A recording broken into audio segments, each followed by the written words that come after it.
आज से भारतीय दंड संहिता की जगह भारतीय न्याय संहिता का कानून लागू हुआ है। इस कानून में क्या परिवर्तन आए हैं, इसको लेकर लोगों को जागरूक किया जा रहा है।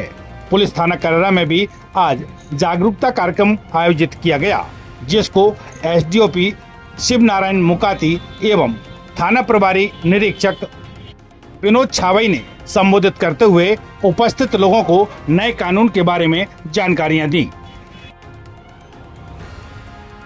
सेमिनार आयोजित हो रहा है, खासकर क्या है कि पुलिस वालों को भी सीखना है, पब्लिक को भी अवेयरनेस करना है, जनता को सावधान करना है, बताना है कि नए कानून के हिसाब से कार्रवाई होगी।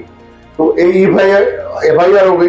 दूसरा, इसमें काफी प्रावधान ये किए हैं कि जैसे अपने जब्ती के संबंध में है, हमको जब्ती करने का 48 घंटे के अंदर मजिस्ट्रेट को सूचना देना है, उनके तक करना है। तीसरा ये कि जो संविधान में 3 साल से कम वाले हैं जिसमें गिरफ्तारी अगर आवश्यक है तो वो उप पुलिस अधीक्षक डीएसपी ने मेरे से अनुमति लेके बीमार वैद या ऐसे व्यक्ति हैं उनके संबंध में या जरूरी जिनमें रहती है तो वो करेंगे।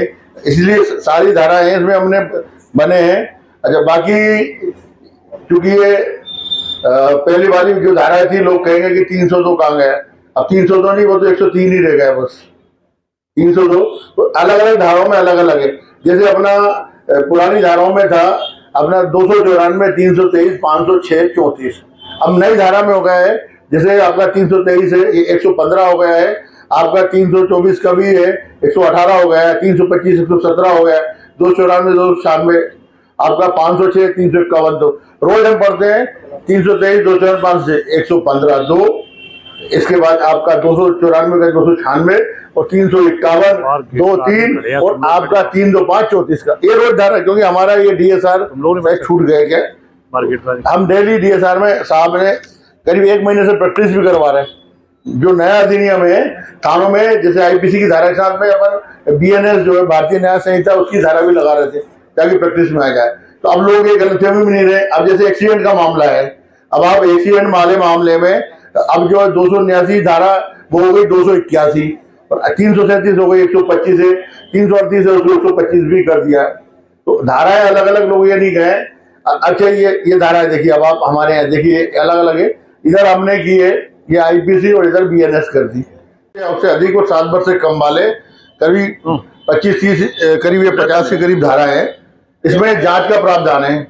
मान लो कोई झूठी शिकायत करता है तो अब ये नहीं कह सकते एफआईआर, पहले जांच होगी, अगर झूठी पाई गई उसको फाइल करेंगे। ये बहुत बड़ा कानून का अधिकार दिया हमको, और खासकर उन लोगों को जिनके खिलाफ झूठी रिपोर्ट होती है।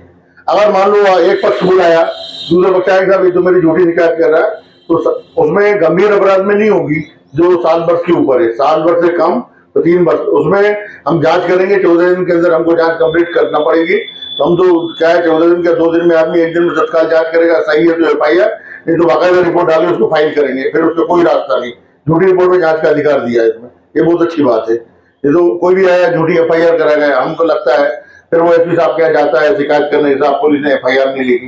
तो अब ये बहुत अच्छा काम है कि ठीक बड़ा 7 वर्ष से कम का है तो हम ऐसी जांच करेंगे, लोगों को न्याय, इसीलिए उसका नाम दिया है, साहब ने बताया भारतीय न्याय संहिता। पब्लिक के साथ न्याय करना और होने भी चाहिए। अपने ग्रामीण लोग आते हैं कि अपन धारा लगाएंगे तो उसमें कहीं कंफ्यूज होंगे। जैसा पहले आपने 323 लगाई थी, आप कोई और धारा लगा रहे हैं, तो थोड़ा सा इसको आप पढ़ेंगे तो आपको समझ में आ जाएगी कि वो धारा परिवर्तित हुई है। उन्नीस साहब एक्सीडेंट में लगती थी, पहले मारपीट में लगती थी। ऐसे मारपीट में 323 की अब 115 लगेगी। अरे उन्नीस साहब 115 कौन सी धारा लगा दी है। तो थोड़ा सा आपको इस चीज को थोड़ा पढ़ना पड़ेगा आपको कि पुलिस धारा लगा रही है तो नई उसके हिसाब से लगा रही है। तो कहीं ना कहीं लोगों को ये लगेगा कि शायद पुलिस कहीं गलत धारा तो नहीं लगा रही है। तो इसको जब आप पढ़ेंगे, कई प्रावधान आए हैं महिलाओं के संबंध में आए हैं। अगर पीड़िता महिला है तो उसको थाने पर आने की आवश्यकता नहीं है। उसके हम बयान, हमारी महिला पुलिस अधिकारी जाएगी, घर पे ही जाएगी, उसके बयान रिकॉर्ड करेगी और घर पे उसके बयान लेगी। उसको यहाँ आने की आवश्यकता नहीं है, उसको परेशान हो जाते हैं। वृद्ध हैं, उनके बयान हम घर पे स्टेटमेंट नोट करेंगे। ये एफआईआर है। अगर आपको लगता है कोई ऐसे एक्सीडेंट की घटना हो गई, अपन यहाँ नहीं आ पा रहे हैं, तो अपन जहाँ भी है, जैसी है पीड़ित व्यक्ति किसी भी थाने में पहुंच के अपने 0 की एफआईआर दर्ज करा सकता है। उसको लगता है कि नहीं यार हम नहीं जा पा रहे, हमारे शिवपुरी है, बेड पे है, तो वो संबंधित किसी भी थाने जाके अपनी एफआईआर रजिस्टर करा सकता है। उसको यहाँ आने की आवश्यकता नहीं है। उसकी एफआईआर हमारे यहाँ आ जाएगी, हमारे यहाँ दर्ज हो जाएगी। सालों हो गए मैं नहीं पीता। गिरफ्तारी की हो गई, महिलाओं के संबंध में भी हो गई, अन्य कानून के प्रावधान है। कुछ न्यायपालिका के संबंध में न्यायपालिका में निहित किया गया है, जब्ती के संबंध में किया गया है। और कुछ फरारी बदमाश रहते थे, आदमी के साथ में घटना हो जाती थी, जब तक वो फरार रहता था, जब तक ट्रायल चलती थी, वो उपस्थित नहीं होता जब ट्रायल पूरी नहीं होती थी। अब ऐसा नहीं होगा, अब वो व्यक्ति फरार है, अगर हमने चालान पुटअप कर दिया है तो उसके फरारी के दौरान ही जैसे जो उपस्थित व्यक्ति उसकी ट्रायल चलती है, वैसे फरारी व्यक्ति की ट्रायल चलेगी। अपन हमेशा देखते हैं जो व्यक्ति फरार है उसके खिलाफ में जब उपस्थित होता तब ट्रायल चलती थी। फिर ये बहुत अच्छा प्रावधान आया है, तो फरार व्यक्ति फरार ही बना रहता था। तो फरार व्यक्ति जैसे फरार है, अगर एक व्यक्ति भी, एक आरोपी भी आ गया है तो उसके खिलाफ ट्रायल पूरी होगी। जो फरार व्यक्ति है उसके भी साथ में एविडेंस हो जाएंगे। कभी कभी गवाह को 2 बार जाना पड़ता था, गवाह को 2 बार नहीं जाना पड़ेगा, केवल एक ही बार बयान देने जाना पड़ेगा। तो कई तरह के प्रावधान आए हैं, केवल आपको थोड़ा धारा में कंफ्यूजन होगा, जैसा अब ये धारा कौन सी लग रही है, बकाया सब चीज वही है, केवल धाराओं को बनाया गया, कुछ धारा को विलोपित किया गया है। आज पूरे भारतवर्ष में जो कमियां रही और देश स्वतंत्रता के बाद निरंतर सुधार चल रहा है। आज पुलिस प्रशासन की जो व्यवस्थाएं पूर्व में रही, व्यवस्थाएं तब भी अच्छी रही, आज भी अच्छी हैं, लेकिन बहुत अच्छी कैसे हो, आम नागरिक को उसका सरलता से, सहजता से, सुलभता से न्याय प्राप्त हो। निश्चित रूप से हमारा प्रशासन बहुत ही आम मानव के लिए चिंतित है और सुधार कर रहा है।